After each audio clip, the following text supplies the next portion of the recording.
Hello students, मैं हूं दिनेश दत्त और आप देख रहे हैं मेरा यूट्यूब चैनल स्टूडेंट टेक। जैसा कि हमने पिछले वीडियोस में वेजिटेटिव रिप्रोडक्शन, असेक्सुअल रिप्रोडक्शन और थोड़ा सा इंट्रोडक्शन सेक्सुअल रिप्रोडक्शन के बारे में जाना और हमने ये देखा कि प्लांट टिश्यू कल्चर क्या होता है और सेक्सुअल रिप्रोडक्शन किस तरह से होता है, ठीक है, उसकी समरी जानी है। आज एक बहुत ही इंटरेस्टिंग टॉपिक, बहुत ही अलग टॉपिक लेकर के आया हूँ जिसका नाम है sexual reproduction in flowering plants, यानी पुष्पी पौधों में लैंगिक जनन। तो चलिए शुरू करते हैं। सबसे पहले जो है हम लोग ये जानते हैं कि सेक्सुअल रिप्रोडक्शन पौधों में किस तरह से होता है और इसके लिए कौन कौन से ऑर्गन्स जो है ज़्यादा ज़रूरी होते हैं जो सेक्सुअल रिप्रोडक्शन को प्रोड्यूस करते हैं। तो सबसे पहले जो है हम लोग एक फ्लावर का स्ट्रक्चर देखेंगे जिसमें सारे ऑर्गन्स को हमने जो है क्लियर किया हुआ है। याद रखिएगा, सबसे पहले हम जानते हैं कि फ्लावर की डेफिनेशन क्या होती है। What is flower? फ्लावर क्या है? फ्लावर शूट का मॉडिफिकेशन कहलाता है, यानी कि modified shoot is called flower. एक जो है प्ररोह, मैंने पहले ही बताया था कि प्लांट को दो भागों में डिवाइड किया जाता है, एक होता है रूट, एक होता है शूट। तो जो जमीन के नीचे वाला हिस्सा होता है उसको रूट कहते हैं, जो जमीन के ऊपर वाला हिस्सा है वो शूट कहलाता है। बस ये है कि प्लांट के अलग अलग पार्ट में अलग अलग तरीके से मॉडिफिकेशंस होते हैं, इसलिए वो थोड़ा सा डिफर हो जाया करते हैं। तो इसमें हम लोग जो है देखते हैं कि फ्लावर को हमने जान लिया कि ये शूट का मॉडिफिकेशन है, एक प्ररोह का रूपांतरण है। क्लियर? अब इसके बाद हम जानते हैं कि फ्लावर में जो कंप्लीट फ्लावर होता है, दो प्रकार के फ्लावर्स होंगे, एक कंप्लीट फ्लावर होगा, एक इनकम्प्लीट फ्लावर होगा। कंप्लीट फ्लावर में सभी जो ऑर्गन्स हैं, फ्लावर के सभी ऑर्गन्स या सभी चक्र मौजूद होते हैं, उसे हम लोग कंप्लीट फ्लावर कहते हैं। जिसमें फ्लोरल ऑर्गन्स एक या एक से अधिक कम पाए जाएं तो वो इनकम्प्लीट फ्लावर होगा। फ्लोरल ऑर्गन्स कौन कौन से होते हैं? जो सबसे पहले बाहरी जो एक चक्र होता है, जो हरे रंग की लीफ जैसे स्ट्रक्चर दिखाई देता है, उसको हम लोग कैलिक्स कहते हैं। और कैलिक्स की एक यूनिट जो होती है वो सेपल कहलाती है। यहाँ पर क्लियर दिख रहा है, ये जो बाहरी पार्ट है इसको हम लोग एक यूनिट को, एक जो है पत्ती जैसी संरचना को सेपल कहते हैं। और इस कंबाइंड पूरे चक्र को, यानी सारे सेपल्स आपस में मिलकर के कैलिक्स का निर्माण करते हैं। क्लियर? इसके बाद जो दूसरा ऑर्गन होता है, कलरफुल पार्ट होता है, जो जिन्हें हम लोग जो है पंखुड़ियाँ या फिर ऐसा कहें कि जो पुष्प को आकर्षक बनाता है, वो पार्ट करोला कहलाता है। ये जो है करोला हो गया। और करोला की जो एक यूनिट होती है वो पेटल कहलाती है। याद रखिएगा, जो एक पंखुड़ी होगी वो पेटल होगी और सारी पंखुड़ियां मिलकर के करोला का निर्माण करते हैं, वो करोला कहलाता है। ठीक है? इसके बाद जो तीसरा ऑर्गन है उसको हम लोग एंड्रोशियम कहते हैं।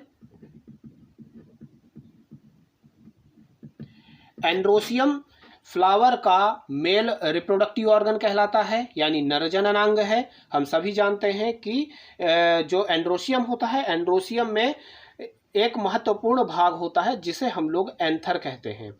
एंड्रोशियम की एक यूनिट क्या कहलाएगी? स्टमेन। ये वाला जो पूरा भाग दिखाई दे रहा है ये एक स्टमेन है, ये दूसरा स्टमेन है। फ्लावर्स में जितने भी स्टमेन्स लगे होते हैं, अगर हम उनको कंबाइंड रूप से बोलेंगे तो वो सब जो है कहलाएगा एंड्रोशियम। ठीक है? तो ये एंड्रोशियम होगा और एंड्रोशियम की एक यूनिट स्टमेन कहलाएगी। और प्रत्येक स्टमेन में दो मेन पार्ट होते हैं, एक होता है एंथर, एक होता है फिलामेंट। ये वाला भाग एंथर कहलाएगा और ये वाला भाग फिलामेंट कहलाएगा। ठीक है? लेकिन अभी इसका थोड़ा सा और मैं डिटेल बताऊंगा। अभी नेक्स्ट ऑर्गन के बारे में जानते हैं। जो फोर्थ ऑर्गन है इसका, ये जो है कहलाता है हमारा गाइनोशियम। गाइनोशियम क्या होता है? फ्लावर का फीमेल रिप्रोडक्टिव ऑर्गन कहलाता है। इसकी एक यूनिट पिस्टिल कहलाती है। ठीक है? ये जो है पिस्टिल है और किसी भी एक पिस्टिल में 3 पार्ट्स पाए जाते हैं, यानी कि 3 भागों से मिलकर के बना हुआ होता है। जो पिस्टिल का सबसे ऊपरी भाग होगा वो स्टिग्मा कहलाएगा। पिस्टिल में जो स्टिग्मा के जस्ट नीचे नेक लाइक स्ट्रक्चर होता है, यानी कि गर्दन जैसी संरचना, सुराही जैसी संरचना होती है, ये हमारी स्टाइल कहलाती है। और ये जो फूला हुआ जितना भी भाग होता है इसको ओवरी कहते हैं। ठीक है, इसका मतलब स्टिग्मा, स्टाइल और ओवरी, वर्तिका, वर्तिकाग्र और अंडाशय। ठीक है, अब इसके बाद हम लोग अगर जो है इनको सबको हिंदी से अगर जाने तो इसको कैलिक्स को हम लोग बोलते हैं वाह्य दल पुंज। ठीक है, करोला को दल पुंज, एंड्रोसियम जो हमारा होता है, एंड्रोसियम को हम लोग बोलते हैं पुमंग, और जो गाइनोसियम है, गाइनोसियम को हम लोग बोलते हैं जायांग। ठीक है, और जो इसकी यूनिट होती है पिस्टिल, तो इसको स्त्री केसर और स्टमेन को पुंग केसर। ठीक है, तो इस तरह से ये हिंदी में है। आप लोग जो है अगर इंग्लिश के टर्म्स ज़्यादा इजी हैं तो उनको याद रखें, ज़्यादा बेटर रहेगा, जो कि एग्ज़ाम के लिए भी ठीक रहेगा, आने वाले कम्पिटिटिव एग्ज़ाम के लिए भी सुटेबल रहता है। ठीक है, तो अब इसके बाद हम लोग जो है देखते हैं, एक एक चीज़ को उठा करके देखते हैं। जो जितने भी चारों ऑर्गन्स हैं, कैलिक्स, करोला, एंड्रोसियम और गाइनोसियम, ये किस में स्थित होते हैं? थैलमस के ऊपर। ये जो नीचे एक पार्ट दिखाई दे रहा है ये कहलाता है थैलमस। थैलमस क्या है? जिसको हम लोग पुष्पासन कहते हैं, यानी कि पुष्प के सभी ऑर्गन्स का एक सिटिंग एरिया है, यहाँ पर ये स्थित रहते हैं। सारे ऑर्गन्स पुष्पासन पर लगे हुए होते हैं। क्लियर? इसके बाद अगर हम लोग जो है देखते हैं कि पुष्पासन के नीचे एक व्रंत पाया जाता है, एक और जिससे फूल पकड़ा जाता है, उस भाग को पेडिसिल कहते हैं। पेडिसिल क्या है? पुष्प व्रंत कहलाता है। ठीक है, जिसमें हम लोग फ्लावर को आसानी से पकड़ सकते हैं। पेडिसिल के ऊपर थैलमस होता है। याद रखिएगा, लास्ट ईयर के टर्म्स में आप लोगों ने देखा होगा कि जिस फ्लावर में पेडिसिल पाया जाता है ऐसा फ्लावर पेडिसिलेट फ्लावर होता है, और जिसमें पेडिसिल नहीं होता है उस फ्लावर को हम लोग सेसाइल फ्लावर कहते हैं, जिसमें पुष्पव्रंत एब्सेंट होता है, नहीं पाया जाता है। अब इसके बाद हम लोग सभी ऑर्गन्स को एक बार फिर से देखते हैं। जो कैलिक्स होती है, कैलिक्स इसका जो यूनिट है सेपल काम क्या करता है, इनका वर्क क्या होता है, ये भी जान लेते हैं। सबसे पहले जब फ्लावर बड की कंडीशन में होता है, यानी कि छोटी कली के रूप में होता है, तो उस समय पर ये सेपल ही यानी कैलिक्स ही एक ऐसा ऑर्गन है जो उसके सारे इंटरनल ऑर्गन्स को पैक करके प्रोटेक्ट करने का काम करता है।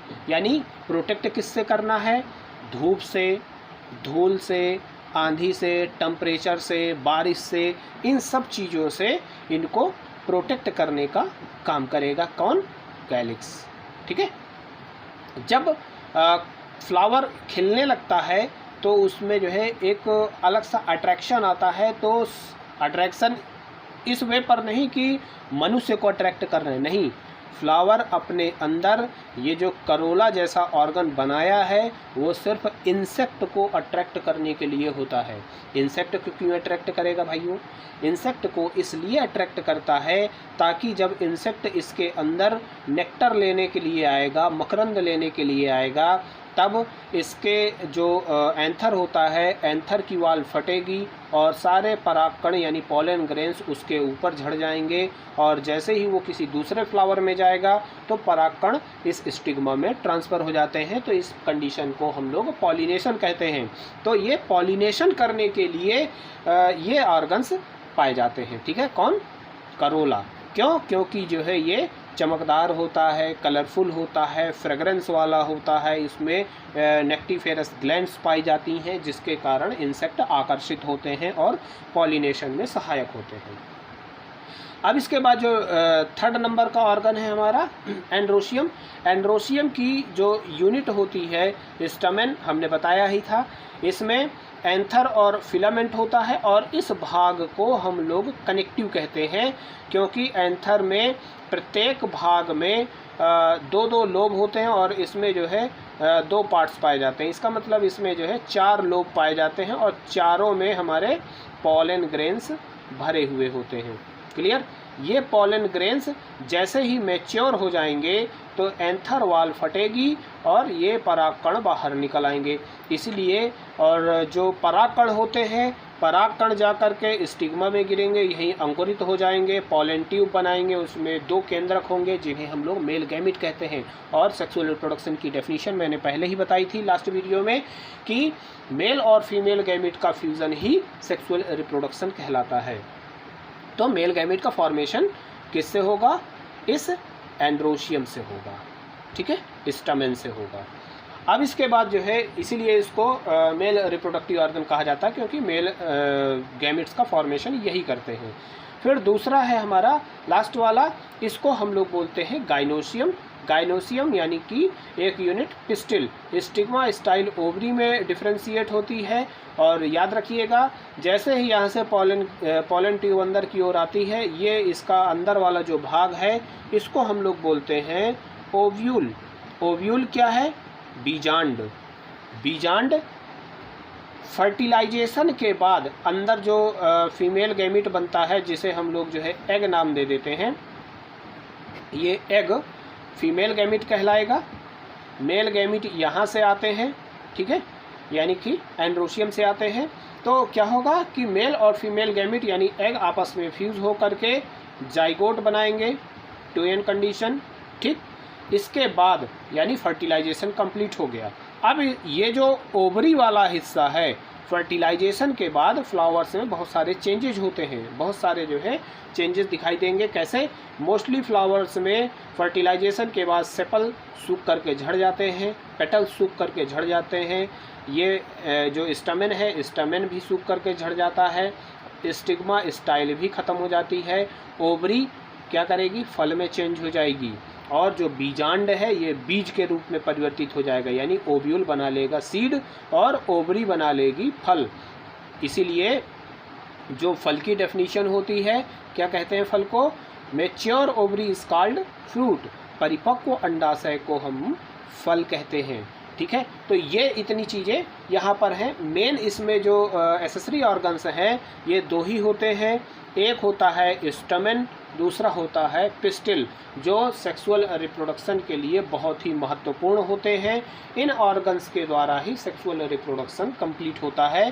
तो इसको थोड़ा सा अच्छे से पढ़ लीजिएगा, जान लीजिएगा। ये बहुत ही जो है आसान वे पर मैंने समझाया है।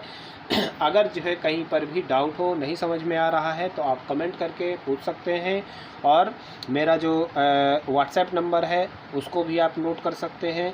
मैं डिस्क्रिप्शन में अपना व्हाट्सएप नंबर भी दे दूंगा, आप वहां पर भी मैसेज करके पूछ सकते हैं। अगर जो है ये वीडियो अच्छा लगा हो तो आप जो है इस वीडियो को बहुत मात्रा में सब्सक्राइब करिए और शेयर कर दीजिए, ताकि ज़्यादा से ज़्यादा लोगों के पास मैटर्स पहुंच सके। बायोलॉजी से रिलेटेड जितना भी ट्यूटोरियल है, जो भी समय समय पर मैं ला करके दे रहा हूं, वो आपको और आपके सभी फ्रेंड्स लोगों को मिल सके और सभी को लाभ हो सके। तो अगर हमारा वीडियो अच्छा लग रहा है और ये आपके लिए थोड़ा भी हेल्पफुल अगर हो रहा है, तो चैनल को सब्सक्राइब ज़रूर करें, बेल नोटिफिकेशन को ज़रूर ऑन करके रखें, ताकि जो है मेरे सारी वीडियो आप तक पहुँच सकें। Thanks for watching my video. Thank you so much.